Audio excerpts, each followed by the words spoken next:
ಗುರುಬ್ರಹ್ಮ ಗುರು ವಿಷ್ಣು ಗುರುದೇವೋ ಮಹೇಶ್ವರ ಗುರು ಸಾಕ್ಷಾತ್ ಪರಬ್ರಹ್ಮ ತಸ್ಮೈ ಶ್ರೀ ಗುರುವೇ ನಮಃ. ಸ್ನೇಹಿತರೆ, ಆಷಾಢ ಮಾಸದ ಹುಣ್ಣಿಮೆಯನ್ನು ನಾವು ಗುರುಪೂರ್ಣಿಮೆ ಅಂತ ಆಚರಣೆ ಮಾಡ್ತೀವಿ. ಯಾಕಂದರೆ ಈ ಒಂದು ದಿನವನ್ನು ನಾವು ಗುರುಗಳಿಗೆ ಮೀಸಲಾಗಿ ಇಟ್ಟಿದ್ದೇವೆ. ಅಷ್ಟೇ ಅಲ್ಲದೆ ಈ ಹುಣ್ಣಿಮೆಯನ್ನು ನಾವು ಗುರುಪೂರ್ಣಿಮಾ, ಆಷಾಢ ಹುಣ್ಣಿಮೆ ಅಥವಾ ವ್ಯಾಸ ಪೂರ್ಣಿಮಾ ಅಂತ ಕರಿತೀವಿ. ಯಾಕಂತಂದರೆ ಮಹರ್ಷಿ ವೇದವ್ಯಾಸರ ಒಂದು ಜನ್ಮದಿನ ಇದೇ ಒಂದು ಪೂರ್ಣಿಮೆಯ ದಿನ ಆಗಿರೋದ್ರಿಂದ ಇದನ್ನು ನಾವು ವ್ಯಾಸ ಪೂರ್ಣಿಮೆ ಅಂತ ಕರಿತೀವಿ. ಹಾಗಾದರೆ ಈ ವರ್ಷ 2026ರಲ್ಲಿ ಗುರುಪೂರ್ಣಿಮೆ ಯಾವ ದಿನ ಬಂದಿದೆ, ಹುಣ್ಣಿಮೆ ತಿಥಿ ಯಾವಾಗ ಆರಂಭವಾಗಿ ಯಾವಾಗ ಮುಕ್ತಾಯವಾಗುತ್ತದೆ, ಈ ಹುಣ್ಣಿಮೆಯ ಮಹತ್ವವೇನು ಅನ್ನೋದನ್ನು ಇವತ್ತಿನ ವಿಡಿಯೋದಲ್ಲಿ ಸಂಪೂರ್ಣವಾಗಿ ತಿಳಿಸ್ಕೊಡ್ತಿದ್ದೀನಿ. ವಿಡಿಯೋವನ್ನು ಪೂರ್ತಿಯಾಗಿ ನೋಡಿ. ಸ್ನೇಹಿತರೆ, ಆಷಾಢ ಮಾಸದ ಹುಣ್ಣಿಮೆಯನ್ನು ನಾವು ಗುರುಪೂರ್ಣಿಮೆ ಎಂದು ಆಚರಿಸ್ತೀವಿ. ಆದರೆ ಈ ವರ್ಷ ಈ ಗುರುಪೂರ್ಣಿಮೆಯನ್ನು ನಾವು ಜುಲೈ 29ನೇ ತಾರೀಕು ಬುಧವಾರ ಆಚರಿಸ್ತೀವಿ. ಈ ಗುರುಪೂರ್ಣಿಮೆಯ ದಿನದಂದು ಗುರುವಿನ ಆಶೀರ್ವಾದದಿಂದ ಸಂಪತ್ತು, ಸುಖ, ಶಾಂತಿ, ಸಮೃದ್ಧಿ ಮತ್ತು ಭರವಸೆಯನ್ನು ಪಡೆಯಬಹುದು ಎನ್ನಲಾಗುತ್ತದೆ. ಈ ದಿನ ವೇದವ್ಯಾಸರು ಜನಿಸಿದ್ದರು ಅಂತ ಹೇಳ್ತಾರೆ. ಹಾಗಾಗಿ ಇದನ್ನು ನಾವು ವ್ಯಾಸ ಪೂರ್ಣಿಮಾ ಅಂತ ಕರಿತೀವಿ.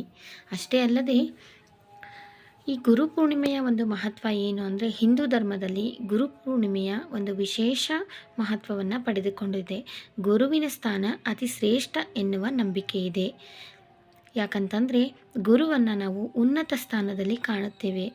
ಒಬ್ಬ ವ್ಯಕ್ತಿಯನ್ನು ಅಜ್ಞಾನದ ಅಂಧಕಾರದಿಂದ ಹೊರತರುವ ಮೂಲಕ ಆತನಿಗೆ ಸರಿಯಾದ ಮಾರ್ಗವನ್ನು ತೋರುವವನೇ ನಿಜವಾದ ಗುರು.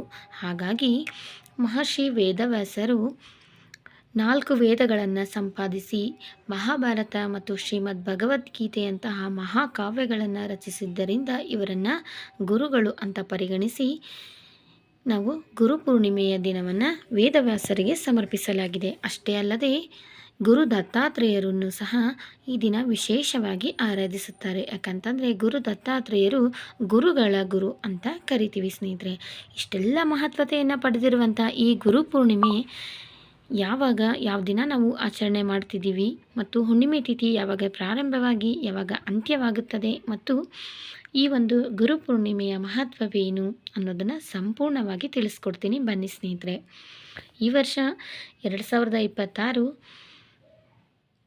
ಆಷಾಢ ಮಾಸದ ಪೂರ್ಣಿಮೆ ನಮಗೆ ಜುಲೈ 29ನೇ ತಾರೀಕು ಬುಧವಾರ ಬಂದಿದೆ ಸ್ನೇಹಿತರೆ. ಆದರೆ ನಮಗೆ ಹುಣ್ಣಿಮೆ ತಿಥಿ ಅನ್ನೋದು ಜುಲೈ 28ನೇ ತಾರೀಕು ಮಂಗಳವಾರ ಸಾಯಂಕಾಲ 6 ಗಂಟೆ 18 ನಿಮಿಷಕ್ಕೆ ಹುಣ್ಣಿಮೆ ತಿಥಿ ಅನ್ನೋದು ನಮಗೆ ಪ್ರಾರಂಭವಾಗುತ್ತದೆ. ಹಾಗೆ ಬುಧವಾರ 29ನೇ ತಾರೀಕು ಸಾಯಂಕಾಲ 8 ಗಂಟೆ 5 ನಿಮಿಷಕ್ಕೆ ಹುಣ್ಣಿಮೆ ತಿಥಿ ಅಂತ್ಯವಾಗುತ್ತದೆ.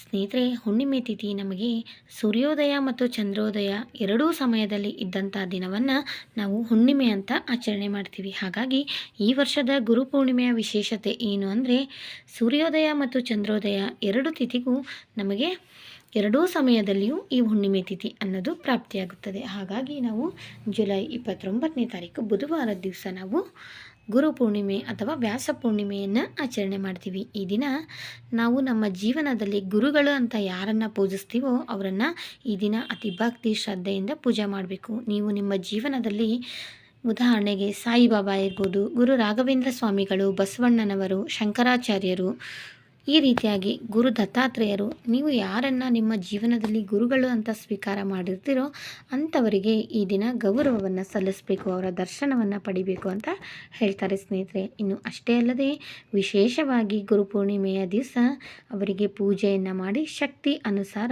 ದಾನ ಧರ್ಮಗಳನ್ನು ಸಹ ಮಾಡ್ತಾರೆ ಸ್ನೇಹಿತರೆ. ಇನ್ನು ಅಷ್ಟೇ ಅಲ್ಲದೆ ಈ ಒಂದು ಗುರುಪೂರ್ಣಿಮೆಯ ದಿವಸ ಗುರುಗಳ ಒಂದು ಶಕ್ತಿ ಅನ್ನೋದು ಹೆಚ್ಚಾಗಿ ಇರುತ್ತದೆ. ಹಾಗಾಗಿ ಈ ದಿನ ಗುರುಗಳನ್ನು ಆರಾಧನೆ ಮಾಡಬೇಕು ಅಂತ ಹೇಳ್ತಾರೆ. ಹಾಗಾದರೆ ಗುರುಪೂರ್ಣಿಮೆಯ ಮಹತ್ವವನ್ನು ತಿಳ್ಕೊಳ್ಳೋಣ ಬನ್ನಿ ಸ್ನೇಹಿತರೆ. ಒಬ್ಬ ವ್ಯಕ್ತಿಯ ಜೀವನದಲ್ಲಿ ಯಶಸ್ಸನ್ನು ಸಾಧಿಸಬೇಕಂದ್ರೆ ಅವನ ಮುಂದೆ ಗುರಿ ಇರಬೇಕು, ಅವನ ಹಿಂದೆ ಗುರುವಿರಬೇಕು ಎನ್ನುವ ಒಂದು ನಂಬಿಕೆ ಇದೆ. ಗುರುವಿಲ್ಲದ ಜೀವನಕ್ಕೆ ಅಥವಾ ಜ್ಞಾನಕ್ಕೆ ಯಾವುದೇ ರೀತಿಯ ಅರ್ಥ ಇರುವುದಿಲ್ಲ. ನಮ್ಮ ಮೊದಲ ಗುರು ತಾಯಿ ನಮಗೆ ಜೀವನದ ಅರ್ಥವನ್ನು ನೀಡುತ್ತಾಳೆ. ಅದೇ ರೀತಿ ಜೀವನಕ್ಕೆ ಅಗತ್ಯವಾದ ಜ್ಞಾನವನ್ನು ಗುರು ನೀಡುತ್ತಾನೆ. ಅಂದರೆ ಗುರುವಿಲ್ಲದೆ ಏನೂ ಸಾಧ್ಯವಿಲ್ಲ. ಹಾಗಾಗಿ ಶಾಸ್ತ್ರಗಳಲ್ಲಿ ಗುರುವಿನ ಅರ್ಥವನ್ನು ಹೀಗೆ ಹೇಳಲಾಗಿದೆ. ಗು ಅಂದರೆ ಕತ್ತಲು, ರು ಎಂದರೆ ಬೆಳಕು. ಅಜ್ಞಾನ ಎನ್ನುವ ಕತ್ತಲೆಯನ್ನು ತೆಗೆದುಹಾಕಿ ಬೆಳಕನ್ನು ನೀಡುವವನೇ ಗುರು ಎಂದು ಹೇಳಲಾಗುತ್ತದೆ. ಅಂದರೆ ಒಬ್ಬ ವ್ಯಕ್ತಿಯ ಅಜ್ಞಾನವನ್ನು ತೆಗೆದುಹಾಕಿ ಅವನ ಜೀವನವನ್ನು ಬೆಳಕಿನತ್ತ ನೀಡುವವನು ಗುರು ಅಂತ ಹೇಳ್ತಾರೆ ಸ್ನೇಹಿತರೆ. ಹಾಗಾಗಿ ಪ್ರಾಚೀನ ಕಾಲದಲ್ಲಿ ಶಿಷ್ಯರು ಗುರುವಿನ ಆಶ್ರಮದಲ್ಲಿ ಇದ್ದು ಗುರುಕುಲ ಶಿಕ್ಷಣವನ್ನು ಪಡೆಯುತ್ತಿದ್ದರು. ಆಶ್ರಮದಲ್ಲಿ ಶಿಷ್ಯರು ಗುರುವನ್ನು ಪ್ರತಿನಿತ್ಯ ಪೂಜಿಸಿ ತಮ್ಮ ಅಭ್ಯಾಸವನ್ನು ಪ್ರಾರಂಭಿಸುತ್ತಿದ್ದರು ಸ್ನೇಹಿತರೆ. ಹಾಗಾಗಿ ಈ ಒಂದು ಹುಣ್ಣಿಮೆಯ ದಿನ ನಾವು ಗುರುಗಳಿಗೆ ಮೀಸಲಾಗಿ ಇಟ್ಟಂಥ ಈ ಹುಣ್ಣಿಮೆಯನ್ನು ಗುರು ಪೂರ್ಣಿಮೆ ಅಂತ ಆಚರಣೆ ಮಾಡ್ತೀವಿ ಸ್ನೇಹಿತರೆ. ಈ ಹುಣ್ಣಿಮೆ ದಿವಸ ನಮಗೆ ಗುರು ಸಮಾನರಾದ ತಂದೆ ತಾಯಿ ಆಗಿರ್ಬೋದು, ಗುರುಗಳು ಮತ್ತು ನಮಗೆ ವಿದ್ಯೆ ಬುದ್ಧಿ ಕಲಿಸಿದಂಥ ಯಾರೇ ಒಬ್ಬರ ವ್ಯಕ್ತಿಗಳಾಗಿದ್ದರೂ ಅವ್ರನ್ನ ನಾವು ಗುರುವಿನ ಸ್ಥಾನದಲ್ಲಿಟ್ಟು ಅವರಿಗೆ ಕೃತಜ್ಞತೆಯನ್ನು ಈ ದಿನ ತಿಳಿಸ್ಬೇಕು ಅನ್ನೋದು ಒಂದು ನಂಬಿಕೆ ಸ್ನೇಹಿತರೆ. ಅಷ್ಟೇ ಅಲ್ಲದೆ ವರ್ಷದಲ್ಲಿ ಬರುವಂಥ 12 ಹುಣ್ಣಿಮೆಗಳಿಗಿಂತ ಈ ಒಂದು ಗುರು ಪೂರ್ಣಿಮೆಗೆ ಸಾಕಷ್ಟು ಮಹತ್ವ ಇರುತ್ತಂತೆ. ಹಾಗಾಗಿ ಈ ಹುಣ್ಣಿಮೆಯ ದಿನ ತಮ್ಮ ಗುರುಗಳಿಗೆ ಶಕ್ತಿ ಅನುಸಾರ ಅವರಿಗೆ ಕೃತಜ್ಞತೆಯನ್ನು ಸಲ್ಲಿಸಬೇಕು ಅನ್ನೋದು ಒಂದು ನಂಬಿಕೆ. ಹಾಗಾದರೆ ಗುರುಪೂರ್ಣಿಮೆಯ ದಿವಸ ನಾವು ಯಾವ ಸಮಯದಲ್ಲಿ ಪೂಜೆಯನ್ನು ಮಾಡಬೇಕಂದ್ರೆ ಬೆಳಗ್ಗೆ ಬ್ರಾಹ್ಮಿ ಮುಹೂರ್ತದಲ್ಲಿ ನಾವು ಪೂಜೆಯನ್ನು ಮಾಡ್ಬೋದು. ಅದು ಬಿಟ್ಟರೆ ನಮ್ಗೆ ಆಫೀಸ್ಗೆ ಹೋಗ್ತೀವಿ, ಕೆಲಸ ಇರುತ್ತೆ, ಆಗಲ್ಲ, ಬೆಳಗ್ಗೆ ಮಕ್ಕಳನ್ನ ಸ್ಕೂಲಿಗೆ ಕಳಿಸ್ಬೇಕನ್ನೋರು ಆ ದಿನ ರಾಹುಕಾಲ ಒಂದನ್ನು ಬಿಟ್ಟು ಇಡೀ ದಿನ ಸಾಯಂಕಾಲದವರೆಗೂ ನಮಗೆ ಶುಭ ಕಾಲ ಅನ್ನೋದು ಇರುತ್ತದೆ. ಹಾಗಾಗಿ ನಾವು ಹುಣ್ಣಿಮೆ ಇಡೀ ದಿನ ಇರೋದ್ರಿಂದ ರಾಹುಕಾಲ ಒಂದನ್ನು ಬಿಟ್ಟು ನಾವು ಪೂಜೆಯನ್ನು ಮಾಡ್ಬೋದು. ಸಾಯಂಕಾಲನೂ ಮಾಡ್ಬೋದು, ಬೆಳಗ್ಗೆನೂ ಮಾಡ್ಬೋದು, ಮತ್ತು ರಾಹುಕಾಲ ಒಂದನ್ನು ಬಿಟ್ಟು ನಾವು ಪೂಜೆಯನ್ನು ಮಾಡ್ಬೋದು. ಆದಷ್ಟು ಆ ದಿನ ನೀವು ಯಾರನ್ನು ನಿಮ್ಮ ಗುರುವಿನ ಸ್ಥಾನದಲ್ಲಿ ಪೂಜೆ ಮಾಡ್ತೀರೋ ಅಂತಹ ಗುರುಗಳ ಒಂದು ಸಾನ್ನಿಧ್ಯಕ್ಕೆ ಹೋಗಿ ಭಕ್ತಿ ನಂಬಿಕೆ ಶ್ರದ್ಧೆಯಿಂದ ಗುರುಗಳನ್ನು ಆರಾಧನೆ ಮಾಡಿ ನಿಮ್ಮ ಕೈಲಾದಂಥ ಒಂದು ಸಹಾಯವನ್ನು ಗುರುಗಳ ಪೀಠ ಒಂದು ಆಸ್ಥಾನದಲ್ಲಿ ಮಾಡಬೇಕು ಅಂತ ಹೇಳ್ತಾರೆ. ಅನ್ನದಾನ, ವಸ್ತ್ರದಾನ, ವಿದ್ಯಾದಾನ ಅನ್ನೋದು ಮಾಡ್ತಾರೆ ಸ್ನೇಹಿತರೆ. ಅಷ್ಟೇ ಅಲ್ಲದೆ ಗುರುವಿನ ಒಂದು ಬಲ ನಮಗೆ ಹೆಚ್ಚಾಗಬೇಕು ಅಂತಂದರೆ